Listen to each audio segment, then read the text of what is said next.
Hey, what's up everyone? Let me ask you something.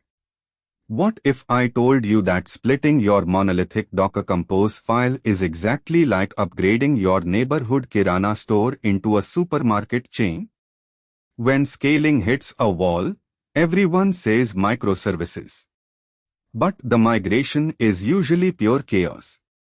Today we decode API gateways, service discovery, and database decoupling using shopkeeper logic you already understand. No fluff. Let's get into it. Okay. Point number 1. Life inside the single counter kirana. Imagine a neighborhood kirana. One owner. One counter. He bills. He stocks. He answers complaints. He knows every jar on the shelf. That is your docker-compose setup. One docker-compose.yml. Web, API, database, Redis all on one laptop, one network, one docker-compose app. For a college project or a startup MVP, this is perfect. Fast. Cheap. Easy to reason about. The problem starts when foot traffic spikes. Festival sale. Product hunt. Your Flipkart interview demo goes viral. Suddenly that one counter is jammed. One process crash takes down billing and inventory together. You cannot hire a second cashier without cloning the whole shop. That is the monolith boiling point. Point number 2. Why forcing more onto one counter breaks everything. In Compose, if the database container dies, your whole stack looks unhealthy. If you scale the web service to 10 replicas on one machine, you still share one Postgres. You still share one network namespace mentally. You still deploy everything together. Vertical scaling, bigger laptop, bigger EC2, is like adding a longer counter to the same shop. It buys time. It does not buy a chain.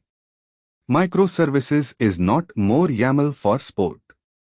It is franchising. Billing becomes its own store. Inventory becomes its own store. Notifications become their own store. Each shop has its own staff, its own shelves, its own cache drawer. That cache drawer is the database. This is the line interviewers care about: database decoupling. One shared Postgres for every service is still a kirana with 5 counters and one cache box. Fake microservices. Real bottleneck. Point number 3. The 3 things that make the chain work. First, service discovery. In the kirana, you shout across the aisle. In a chain, each store needs an address. In Kubernetes, that is a service name.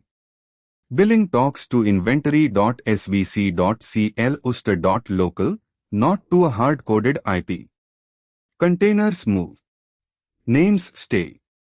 Second, the API gateway. That is the front desk of the supermarket. Customers do not walk into the warehouse. They enter one door.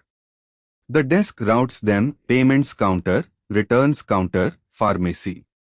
In tech, that is your ingress or API gateway. One public URL.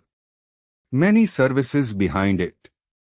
Same idea as our ingress traffic signal lecture, just now the destinations are microservices, not random pods. Third, independent deploy. The pharmacy can renovate without closing the grocery. You ship a new version of the notification service without redeploying the whole Compose stack. That is the actual win. Not buzzwords. Change isolation. So when do you leave the kirana? Not on day 1. If one team, one app, one region, Compose or a small Compose on one server is honest. You migrate when two teams block each other, when you need different scale for different parts, or when one crash keeps taking the whole shop offline. Until then, do not franchise for LinkedIn. Okay. Recap so this sticks. Number 1. Docker Compose is the single counter kirana. Great for small. Bottleneck for festival traffic. Number 2. Microservices is a chain of shops. Separate databases, or you are still a fake franchise. Number 3. Discovery, gateway, independent deploy. Those 3 turn chaos into a system. In the next lecture we take a real docker-compose.yml web API, Postgres, and split it into deployments, services, and an ingress front desk, with the YAML pinned for you. If this clicked, hit subscribe. Comment: are you still running one compose file in production, or have you already franchised? Be honest. I read them. Thanks for watching. Go practice on computerpathshala.com. See you in the next one.